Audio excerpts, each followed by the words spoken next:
I think we can't make the mistake of designing an optimal or academically perfect HR operating model in a vacuum. It really must be aligned with your fundamental business strategy and the overall operating model.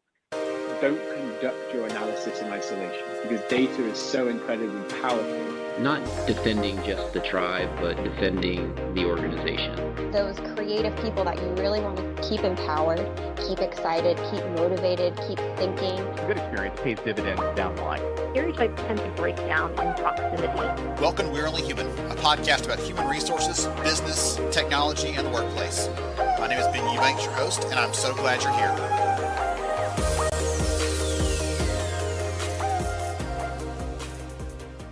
Welcome to today's discussion. I'm Ben Eubanks, and I am so glad to have you here for today's conversation.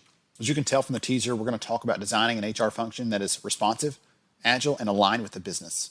I had the distinct pleasure of speaking with Lauren Duprey and Dominique Brewer from Takeda Pharmaceuticals recently. In the discussion, we covered everything from how Takeda started their transformation journey, coincidentally, right at the time COVID was hitting, how the team is weaving in equity, not just in hiring, but across all areas of the business, and more. This is the start of an incredible series. Over the next month or two, I'm getting an opportunity to speak with a select group of IBM Talent and Transformation clients that are leading insightful, innovative HR transformation journeys. You can learn more about this at ibm.biz/talent acquisition. I'll make sure that link is in the show notes, but one more time for you, ibm.biz/talent acquisition. If you enjoyed this episode, be sure to rate and review it on Apple, Stitcher, Google Play, or wherever you get your podcasts. We're even now on Spotify and all the places. That's enough of the niceties. Let's dive in and hear from Lauren and Dominique. Hey everyone, welcome to We're Only Human. I am Ben Eubanks, your host, and I'm so glad to have you here. So if you've listened for any length of time, you know I'm a dad of 4, so I'm not allowed to have favorites. But today's discussion is one I've been looking forward to the most over the last few weeks.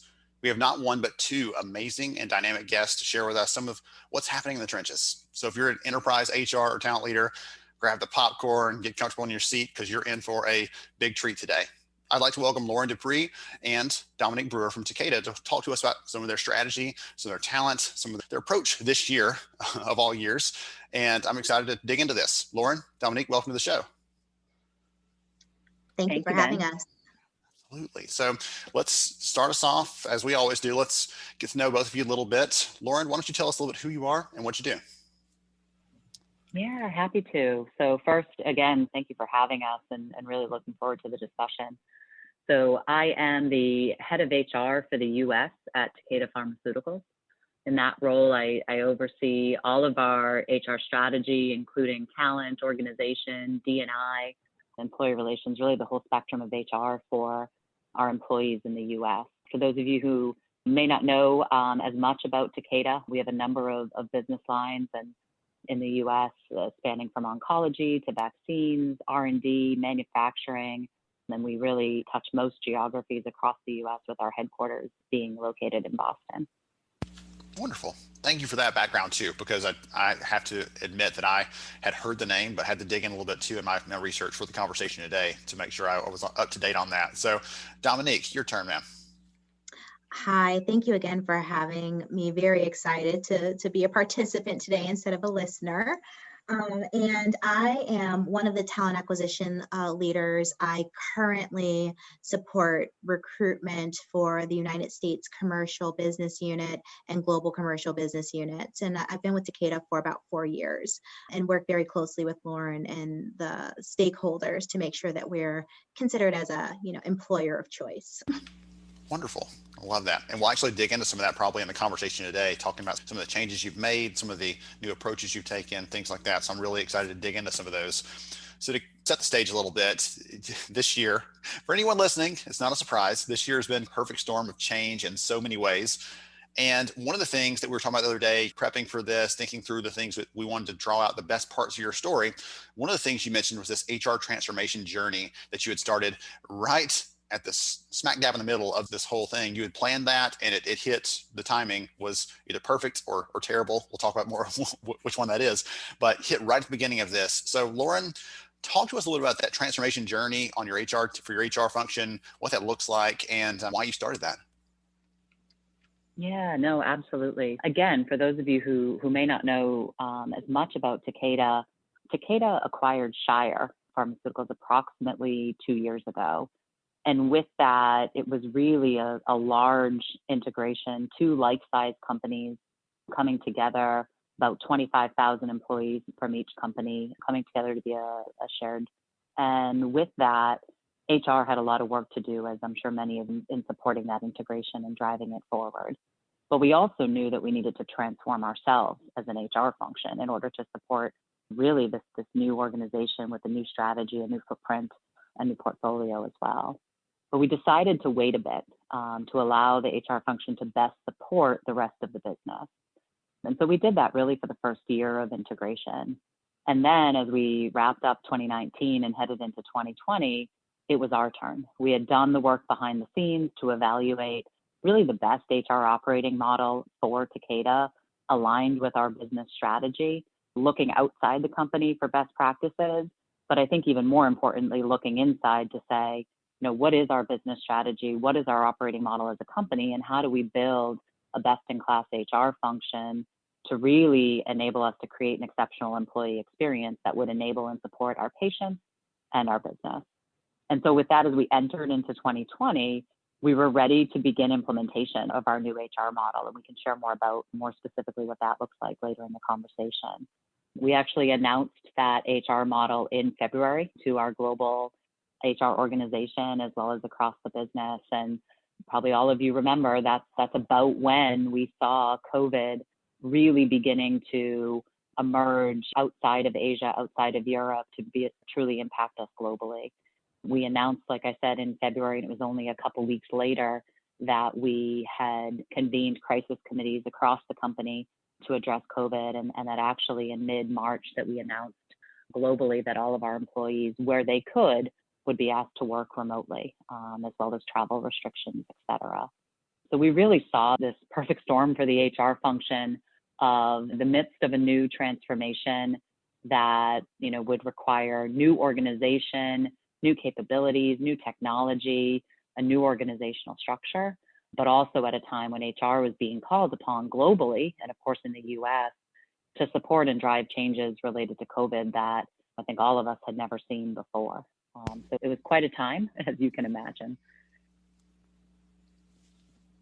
Tremendous. I said perfect storm. You echoed that a little bit. And one of the things you touched on was this reconstruction component, right? We changed how it looks. You modified the fundamental structure of your HR operations. And I'd love to just dive into that for a little bit, because that's one of those things that you might read about in an article, or you hear someone talk about on a stage, and it sounds kind of amorphous. It's hard to wrap your arms around. It's hard to understand what that means. And so I'd love for you to take a few minutes and dive into some of the pieces of that functionally. How did that change? What does it look like now? How's that working for you? What's the feedback been? Lots of questions there. I can touch on some of those more as we go, but I just love for you to dive into that a little bit, because it sounds like it hit at the right time, and time will tell, I guess, if it was how well that move enabled you to shift and adapt in the midst of everything that's going on this year. I'd love for you to dive into some of those specifics, if you don't mind. Laura and Dominique, whichever one of you wants to start off there, how you reconstructed that and what that now looks like. Definitely, Ben. It's a great question, because, for me, I think as HR professionals, you often read about, you hear about HR transformation and operating models and the countless options really that we have. For me, I think it's always, what's the specifics? And I think that's what you're asking. And so I want to start answering the question by saying, we're not done yet. It's been 6 months since we announced, but we're still very much in implementation. And for me, that's because this is really, truly an HR transformation that goes down to all of our technology systems, goes to our operating model, goes to the talent that we're bringing in. And so I definitely think we are not done yet. But to answer your question, so what does this look like? For us, our operating model that we defined, it has 4 parts. And so the first part of that is our embedded HR teams. And so these are probably most traditionally, you think of these as kind of your HR business partner types of teams. But for us and Takeda, we have a very locally empowered operating model as a business. And so we felt that it was important, and actually you could say it was essential, that our HR operating model also be the same. And so we have put most of our HR resources really close to the business in this embedded HR model. So in that, you'll see HR business partners, you'll see talent acquisition, you'll see learning and talent partnership, org effectiveness, you'll even see D&I. And so we have these embedded HR teams now set up for all of our business units and functions across the company. And so some of those, as I mentioned, those might be our global R&D organization, our global manufacturing, we have an oncology business unit, et cetera. So all of those will have an embedded HR team that will be close to the business to really drive the business strategy through HR. The second part of our operating model is also one I'm sure that most of your listeners are familiar with, and those are the global COEs, so centers of excellence. We made, though, a conscious decision to name them centers of excellence and innovation, because the expectation is not that these centers just be experts in everything and how we've always done it, but that they are really where we're looking to bring in external innovation as well as drive innovation nascent in our company as well. So the emphasis that not only is it excellence, but it's truly innovation that we'll be looking to these centers for. And so these global centers are designed to really support and pull through and meet the needs of the embedded HR, but also to build up best-in-class and innovative programs. Examples here would be our global approach to performance management, how we think about leadership behaviors, our total rewards philosophies and strategies. And so in that, we have several of these COEIs. Total rewards is one of them, as I mentioned, learning and talent management, people insights and analytics, as well as a somewhat smaller COEI, but an important one as well, of employee and labor relations. So then the third element of the model is also one that I think many of your listeners might be familiar with, and that is our business solutions COEI. So going beyond services and into solutions. At Takeda, we call it Takeda Business Solutions, TBS, and that is a key and important part of our model that will really execute on what we would call the essential work. Some of it might seem operational or even more tactical, but as we see it, is really the foundation of what we do and how we serve our employees. And then the final part of the operating model might be a little more unique, I would say, and that's what we call our People Advisory Group, or PAG.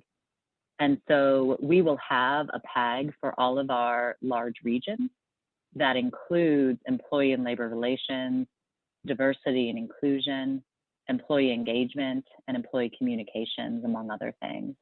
Employee policies is in that as well. And so for our large regions or countries, as well as Japan and Switzerland, we'll have that fully built out PAG group. We will also have PAG support across some of the other smaller countries in which we operate, but the scope of the PAG will be slightly smaller there. So it's these four elements, the embedded HR, the COEIs, TBS, as well as PAG, that make up our new HR operating model. And as I said, we began the rollout and the announcement of this back in February, but as you might be able to tell, it's a large transformation. And so we expect this to, be a multi-year journey before we're fully implemented. So Dominique, we heard the broader HR perspective there. What does it look like from someone that is working every single day with their feet rooted in talent acquisition? What does it look like for you operationally?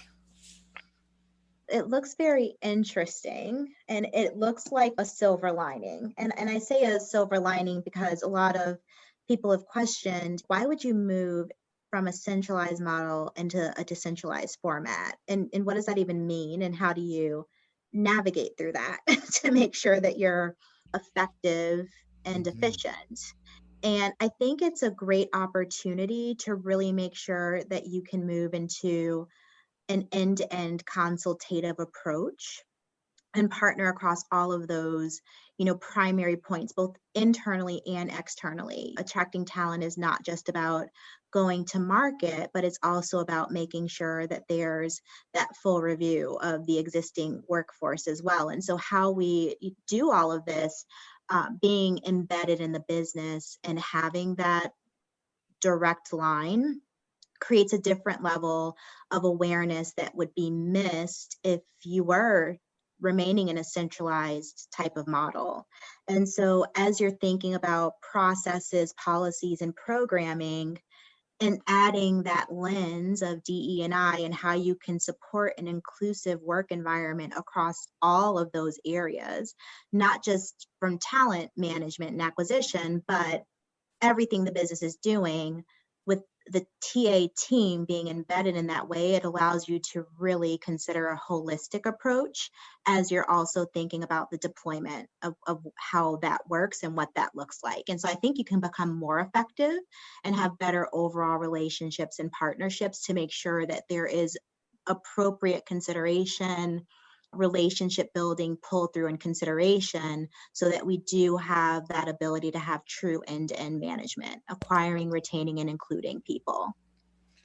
Really intriguing. One of the words you used there was relationships, and that's actually something I wanted to follow up with Lauren too on. Is the very first thing you said, Lauren, is this was driven in part by the things that we value as a company. We value localized leadership. We value having authority in those areas when we can, so they can make decisions quickly. They can be agile if they need to be.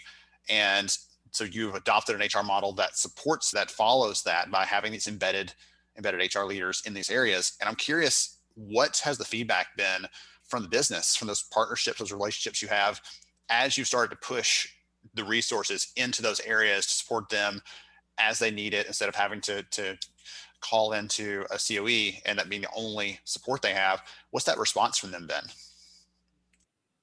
Yeah, the response has been phenomenal. I will say, when I first shared with some of our executive leaders a model where we had landed, there was a lot of excitement, particularly, and I think this is kudos to the team that we had, but particularly excitement around talent acquisition, coming in and being closer to the business.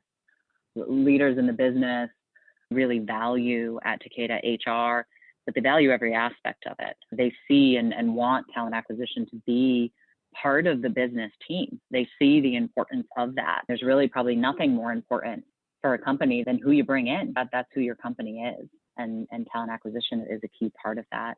But there was also excitement across the board in terms of some of the flexibility that they would have with their embedded HR teams, right? The ability to flex across your talent partners to say, as we look at our business strategy, we know we're going to be investing in culture more this year. So we might want to bring in someone to the HR team that's really dedicated to organization and culture.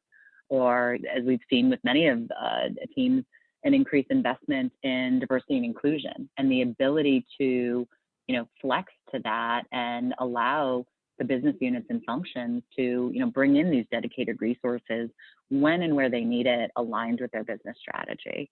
So the feedback has been excellent. I would say if there's been any further opportunity, it's really been to educate our leaders and our employees and our managers on, how this HR model really works. Where do you go for what? Who's doing it? How does it really, work in terms of governance and decision making? And we're still absolutely on that journey. I think we're still on that journey for HR. I will tell you, as an HR leadership team, several times in the 6 months since we began rolling this out, we've come together to say, okay, on this one topic that's now come up, what's the RACI? Who's responsible here? Who's accountable? Who's making the decision? Who owns it? And we've just worked it out ourselves to look at the model and dig into some of the specifics. Again, we've done a ton of work. We have more charts than probably anybody could ever really read on kind of accountabilities across the model. But when it comes down to it, it's really using those specific examples as well to bring the model to life for everyone. One of the specific groups you talked about, your PAGs, your people advisory groups, you touched on different ones that you have: employee and labor, engagement, comms. And one of those you touched on was diversity and inclusion. And I know that's another area that you and the team have been spending a lot of time on this year, trying to make sure you get it right. And I'd love to take a little bit of time to dig into this one, because in general, I actually talked to someone just last week about this. We were digging into bias and D&I in the business, and their whole lens entirely was around hiring. And anything else beyond that, they're like, we don't have time for this. I can't dig into that yet. And I'd love to talk about how you've approached this, what sort of innovations you've had there, because you've taken a much broader approach that I think is really intriguing. And for companies that are thinking, okay, we're doing good things on hiring, but we want to go beyond that, there's not a lot of great use cases and stories out there. And so I'm really hoping that Takeda becomes one of the leaders in that area, in addition to all the other great things you're doing on the operating model side. I'd love for you to talk a little about what you're doing there, how you're exploring how to take that more deeply into the organization, and what that impact's been. Absolutely. Hiring is so important, right? As you think of D&I, and I think it's probably one of the first suspects that you think of. For us, as we began thinking more about D&I and how it was going to be really a key part of our business strategy in 2020, what we saw that we needed to do was to really expand the aperture. And what I mean when I say that is to go beyond core HR elements of how you might think about D&I. And that might be recruiting and training and learning and development programs. Those are critical, and we absolutely will be and have been investing in those. But we look at the core mission and purpose of our company, and that is to deliver innovative medicine to our patients. And what we see there is an opportunity for us to really have impact on diversity, equity, and inclusion beyond the walls of Takeda, beyond our own employees, through the work that we do to really help improve access to medicines, understand underserved populations, think about DE&I practices in every aspect of what we do. And so with that, we have stood up a Diversity, Equity, and Inclusion Council that will be charged with owning our strategy in this area and ensuring sustainable execution. And the work that council does, 75% of it is outside of HR. There's work streams around sales and marketing, around our medical group and what the work they're doing, how we engage with patients, policies, the vendors that we work with, and really holistically everything that our business does. There are work streams, I think, as you said, there are work streams on talent and talent acquisition and development. There's work streams on learning and training and talent development as well there. But as I said, it's really looking more broadly to how can we have a broader impact on the communities that we operate in, as well as our broader industry, and looking to be a leader there. And Lauren, if I may, and then to your point earlier, it's very interesting that you said a lot of the organizations you're speaking with have said, hey, we don't have time to look at this other stuff. We need to really focus on just acquiring talent. Yes. Earlier, when I said the processes, policies, and programming to support an inclusive work environment and workplace, I meant that truly throughout all of the organization.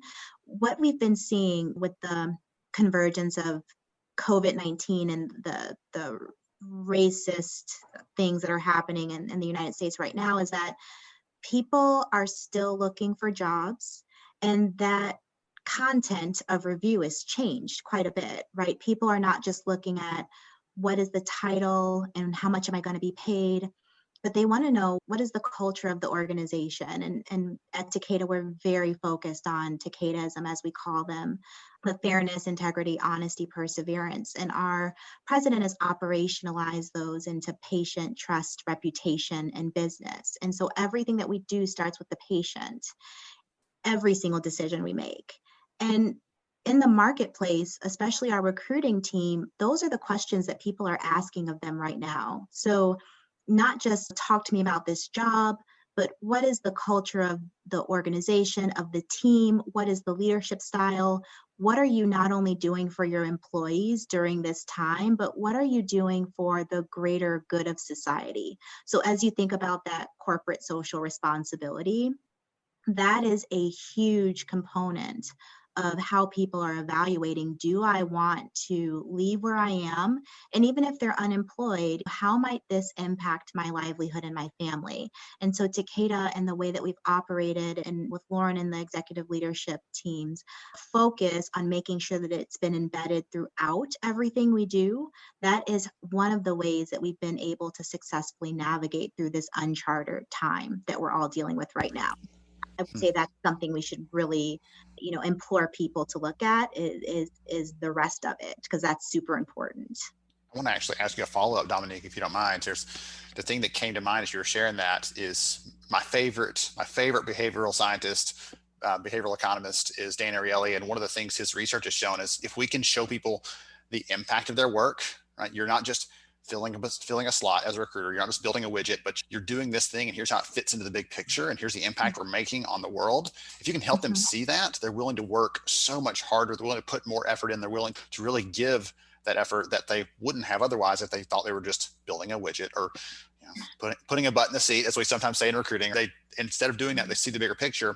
I'm curious, how have you and the rest of the team at Takeda helped those recruiters to have those conversations? Because I know that when I was recruiting, I never would have, we talked about culture some, but it wasn't at that level. That's really specific. And that's also exciting that candidates are bringing that up. They're putting some pressure on employers to think through those things. And I know that Takeda already is thinking about that. And so you're ahead of the curve.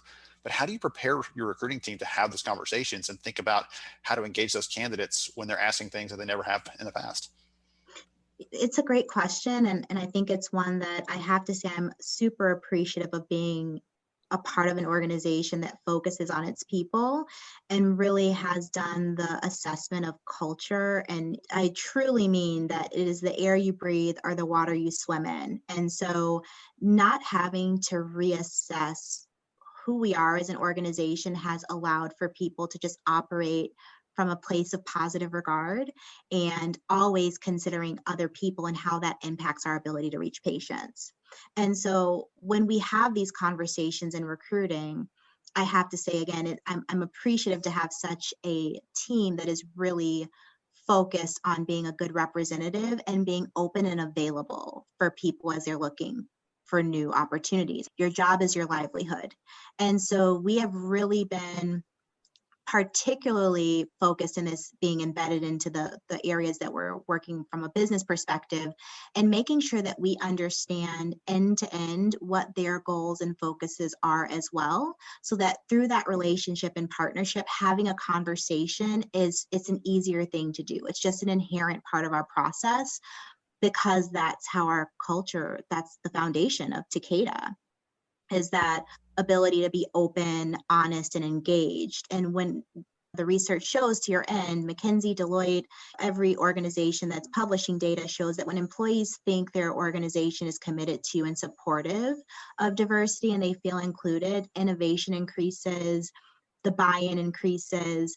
And when our stakeholders feel like our goal and purpose is to help them to achieve the goal of being available for patients and providers and the greater community, it's easier to really quickly and real time address and work together towards solutions. And that includes every single aspect of talent acquisition and management.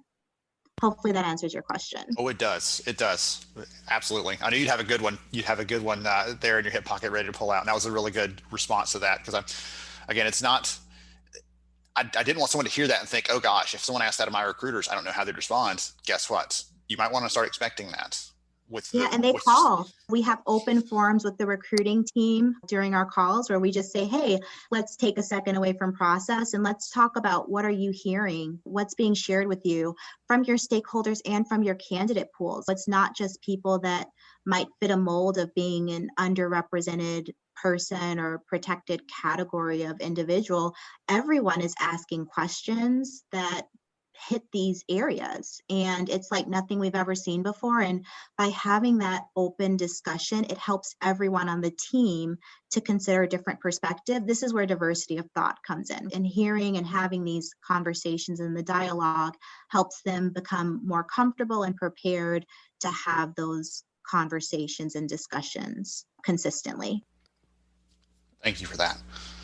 So Lauren, I have one last question for you. As I'm listening to all of these insights here, this story, you've mentioned a couple of times you're 6 or so months into this and you still have plenty of runway to go before you're done with this transformation. And even then you'll be iterating on that for some time to come.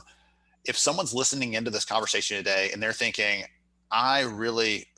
we need to do something like this. We need to change how we've done it. We need to shake this up. Maybe this year expose the cracks in the foundation that they didn't realize were there before.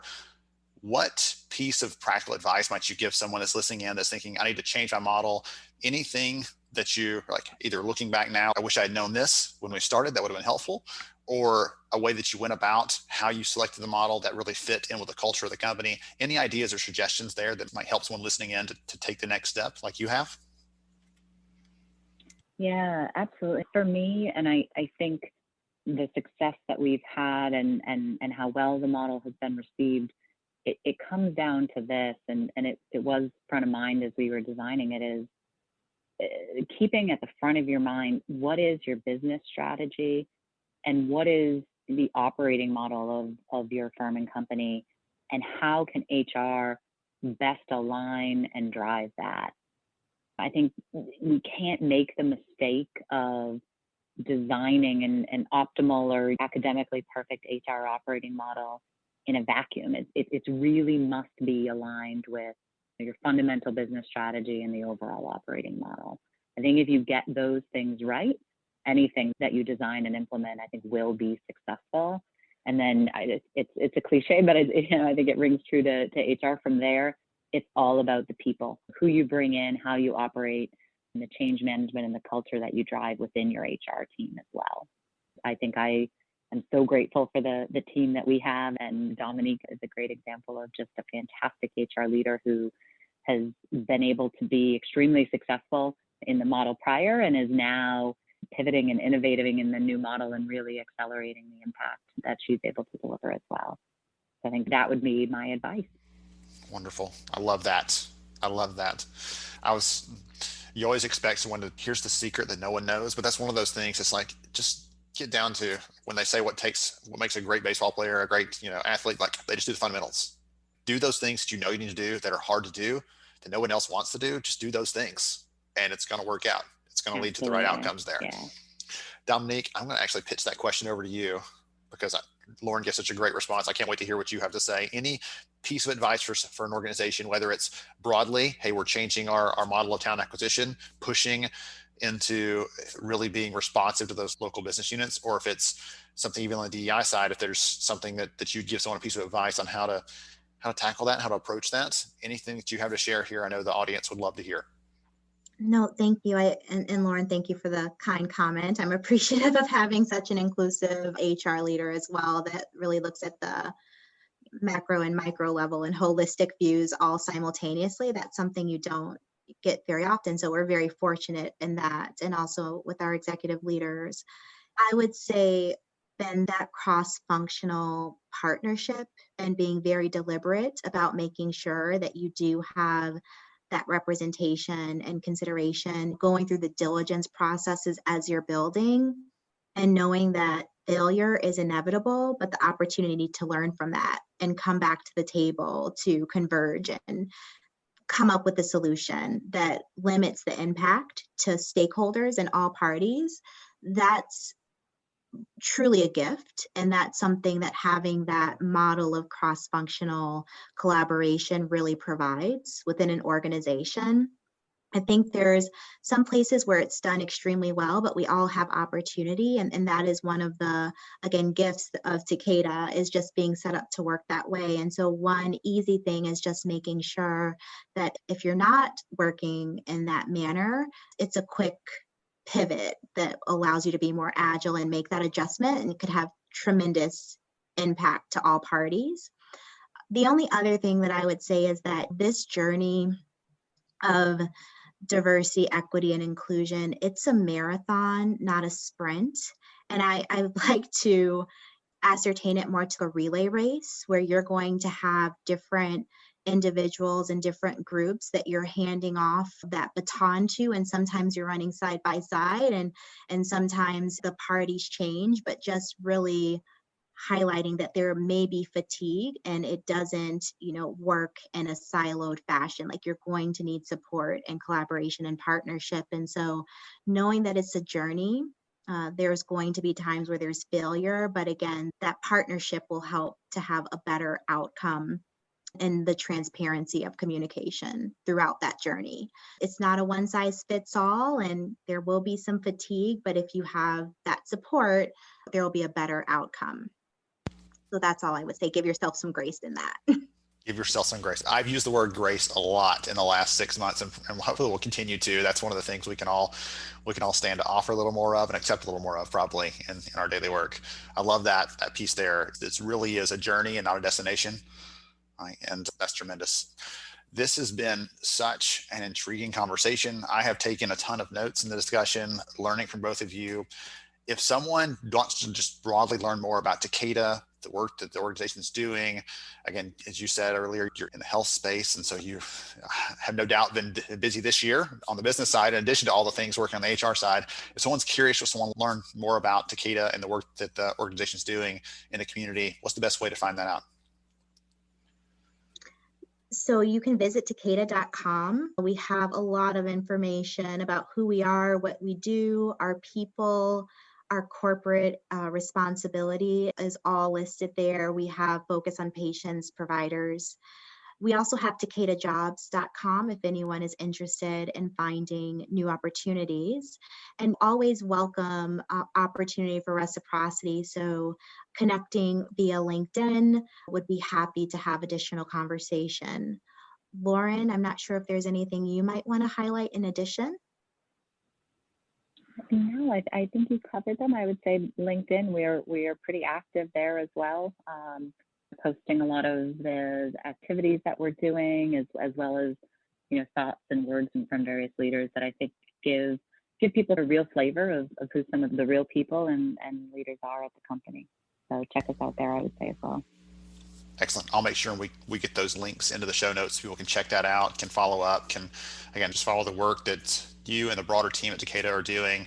I appreciate each of you for taking some time out of your day. This has been a tremendous discussion, and I know the audience appreciated it. I definitely have, and just want to thank you both for your time. And thank you. Thank you for having us. Yes, ma'am. Absolutely. Yeah, thank you. This was great. Wonderful. To everybody else, thank you so much for joining us today. We'll catch you next time on We're Only Human. Thank you so much for joining me on the show today. I'm honored to have you as a listener. If you enjoyed this episode, please take 10 seconds to rate it at iTunes, Stitcher, or wherever you listen to your podcast. Also, if you know a friend that could benefit from today's conversation, please pass it their way. After all, a rising tide lifts all ships. To see show notes, sponsor information, and our full show archives, visit onlyhumanshow.com.